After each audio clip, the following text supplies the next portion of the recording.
मैं गुजारिश करूँगा जनाब राशिद हिजाज़ी साहब से कि वो इस हवाले से हमें मज़ीद रहनुमाई दें। जी बिस्मिल्लाहिर्रहमानिर्रहीम। शुक्रिया जनाब स्पीकर। जनाब अजमल शाह साहब ने बड़ी माहिराना गुफ्तगू की और मैं शुक्रिया अदा करता हूँ कि बहुत ज़्यादा मालूमात में इजाफ़ा हुआ। मैं ज़ाती तौर पर उनको खराज तहसीन पेश करता हूँ।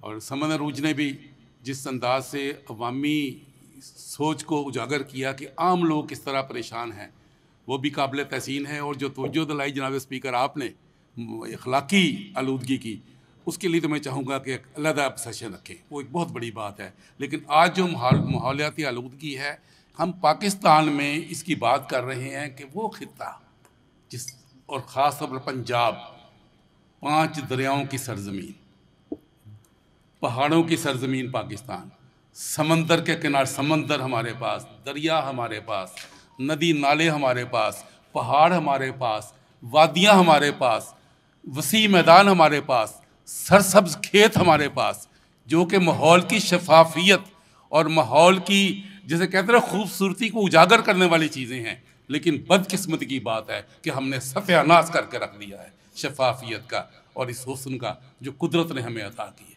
कुदरत ने तो बड़ी फयाजी की हमारे साथ। अब बताएं कि नक्शे में देखें मीर साहब, कौन से मुल्क हैं जिनको समंदर भी मिला है, साहिल भी मिला है, दरिया भी मिले हैं, पहाड़ भी मिले हैं, वादियाँ भी मिली हैं, मैदान भी मिले हैं, नहरें भी मिली हैं, नदी नाले भी मिले हैं, सरसब्ज खेत भी मिले हैं। फिर हम कहें जी माहौलियाती आलूदगी।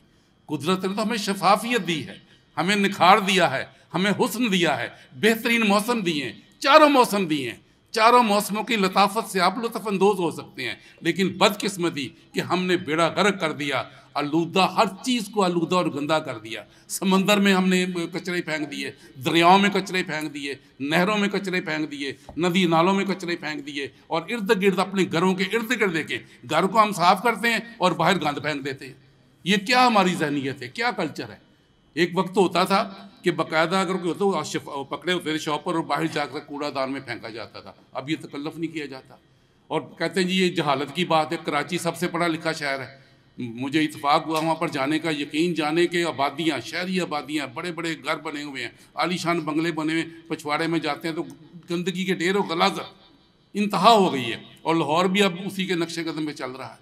अब देखिए, साफ़ सुथरे पंजाब के नारे अपनी जगह ठीक है, लेकिन जब तक आप अपनी कारकर्दगी को शफाफ नहीं बनाएंगे, साफ़ नहीं बनाएंगे, मैं नहीं समझता माहौल को साफ़ सुथरा कर सकते हैं। और जो सनतें हैं ये तो सरमायादारों की हैं, और जो सनती आलूदगी फैल रही है तो अब सरमाए के सामने तो कोई नहीं ठहरता। गरीब सिर्फ आओ बका कर सकता है, आम बंदा सिर्फ इल्तिजा कर सकता है। लेकिन उनसे कानून पर किस तरह अमल दरामद करवाना है कि सनती आलूदगी पैदा ना हो, बल्कि सनतें होनी शहरी आबादी से बाहर होनी चाहिए। ये क्या तमाशा है कि गली कूचों में, आबादियों में, शहरों में, मोहल्लों में फैक्ट्रियाँ बनी हुई हैं और कोई पूछने वाला नहीं है। तो ये वो अवामिल हैं जिन पे हमें गौर करना चाहिए शहरियों के तौर पर भी, और जो हमारी इंतज़ामिया है, जो हमारे अरकान असम्बली हैं, जो हुक्मरान हैं, सब मिलजुल कर सोचें कि हम आइंदा नस्लों को कौन सा माहौल दे रहे हैं। वाखिर दवाना अल्हम्दुलिल्लाह। ये बहुत शुक्रिया हिजाज़ी साहब। इस हवाले से मेरा ख्याल है कि हमें ये भी तजवीज़ देनी चाहिए कि जहाँ फैक्ट्री एरिया हो उसके गिर्द आबादियाँ ना बनाई जाएँ, वरना तो आबादियों के अंदर आती जाएंगी, फिर वो फैक्ट्रियाँ भी तो होने लग चाहिए। लेकिन जहाँ पे बन जाएँ तो फिर वहाँ पे आबादियाँ न कायम की जाए। हमारे तो ये हो रहा है ना कि वो आबादी के अंदर सारी फैक्ट्रियाँ, जो फिर हम कहते हैं इनको बाहर निकालें।